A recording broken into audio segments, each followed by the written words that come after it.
자, 사기의 고사성어로 통찰하는 인간의 길 첫 번째 시간 이제 고사성어에 관한 이야기로 넘어가도록 하겠습니다. 왜 지금 사마천과 사기 인간은 뭐 제가 여러 차례 많은 곳을 다니면서 강조를 했던 부분입니다. 간략하게 요약하면은 이렇습니다. 중국의 존재감, 뭐 이건 굳이 말씀 안 드려도 되죠. 제가 한국사 공부를 포기하고 중국사로 전환한 지가 올해로 31년째입니다. 그러니까 그 당시에 5년간의 공부를 마치고 동기 동창들 앞에서 나는 더 이상 한국사를 하지 않고 중국사로 방향을 돌리겠다라고 얘기를 했을 때 엄청난 그 비아냥 소리를 들었습니다. 비판이죠, 그죠? 정신 나가냐부터 시작해서 왜냐하면 학위를 포기해야 되고 학위를 포기한다는 얘기는 교수가 되고 싶어서 공부를 시작했는데 가르치고 싶어서 그것도 포기해야 된다라는 두 가지 결론에 이르기 때문에 상당히 많은 저는 학교 다닐 때는 공부를 못했는데 대학원 들어가서는 좀 한편이었습니다. 그래서 관심들이 많았죠. 교수들도 그렇고. 그런데 전공을 바꾸겠다 그러니까 이거는 거의 자살 행위나 마찬가지지 않습니까? 그때 제가 뭐라 그랬냐면 앞으로 반세기 이내에 중국이 한국의 생사해탈권을 지게 될 것이다. 그랬습니다. 그러니까 50년이죠. 반세기면. 제가 속으로는 한 30년이면은 될 것 같다. 한 세대면 될 것 같다라고 얘기를 했습니다. 그래서 반세기라고 왜 반세기라 그랬냐면 그 당시 생각으로는 죽고 없을 것 같아서요. 넉넉하게 50년이라고 얘기를 한 거죠.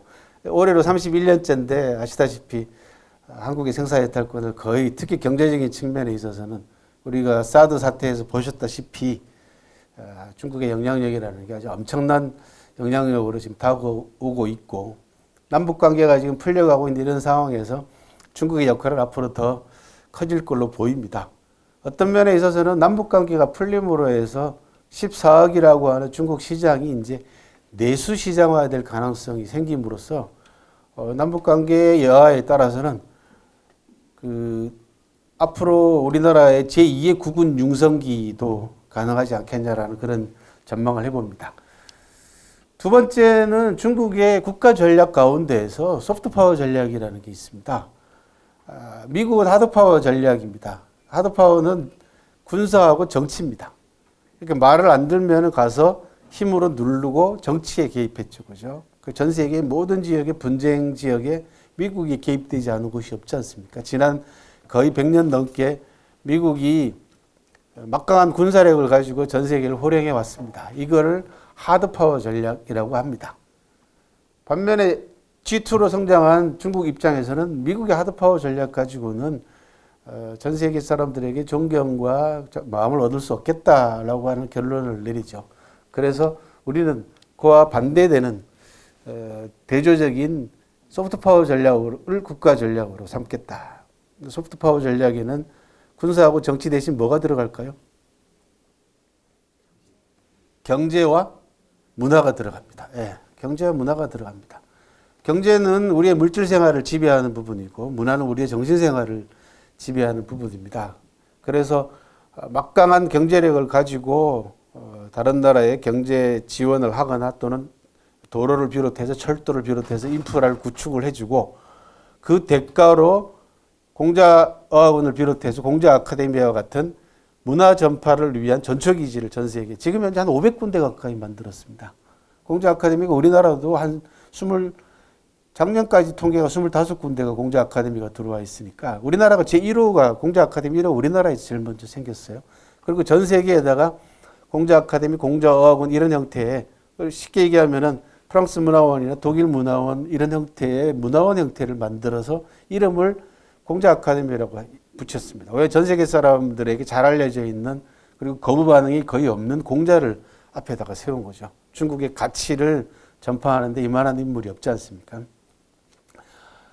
중국이 전 세계 지난 한 20년 가까이 전 세계에다가 설립한 공자 아카데미 숫자는 프랑스가 식민지를 개척하면서 식민지에다가 세운 프랑스 문화원이 400년 동안 설립한 프랑스 문화원 숫자를 훨씬 뛰어넘습니다.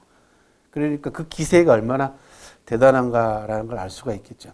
우리 입장에서는 이 중국의 소프트 파워 전략이 굉장히 심각합니다.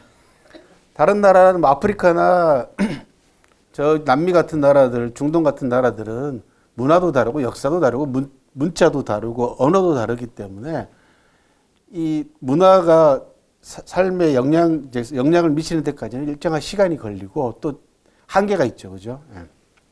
그런데 우리는 한자 문화권입니다. 그리고 수천 년 동안 시간과 공간을 공유했습니다. 중국과 더불어서. 그래서 중국의 소프트 파워 전략이 우리나라한테 미치는 영향력이라는 것은 미국이 우리한테 미치는 영향이 얼마나 대단합니까? 그 영어 때문에 난리를 치고 있지 않습니까? 별로 쓸모도 없는 영어, 그죠?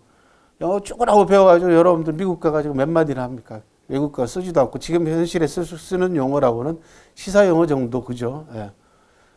그런데도 그걸 죽으라고 가르쳤으니까 얼마나 엄청난 영향을 미쳤는가. 교육 전반에 영향을 미쳤지 않습니까?